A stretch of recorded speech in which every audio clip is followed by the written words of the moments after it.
நீங்கள் பார்த்துக் கொண்டிருப்பது தமிழ்நாடு முக்கிய செய்திகள்.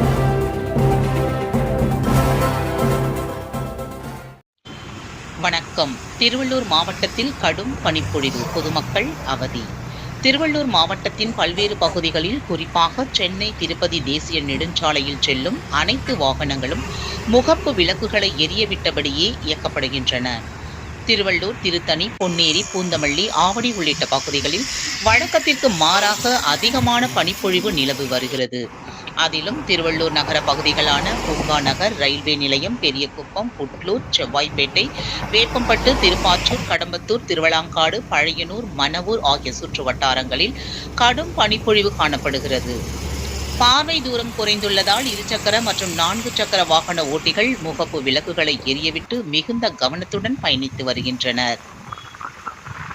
மேலும் பேருந்துகள் மற்றும் ரயில்கள் முகப்பு விளக்குகளை எரியவிட்டு மெதுவாக இயக்கப்படுவதால் போக்குவரத்து பாதிப்பு ஏற்பட்டுள்ளது. கடும் பனிப்பொழிவு காரணமாக சென்னை திருப்பதி தேசிய நெடுஞ்சாலைகளில் அன்றாட வேலைகளுக்காக இருசக்கர வாகனங்களில் செல்லும் பொதுமக்கள் பெரிதும் அவதிப்பட்டு வருகின்றனர். இதனால் திருவள்ளூர் மாவட்டத்தில் பொதுமக்களின் இயல்பு வாழ்க்கை பாதிக்கப்பட்டுள்ளது.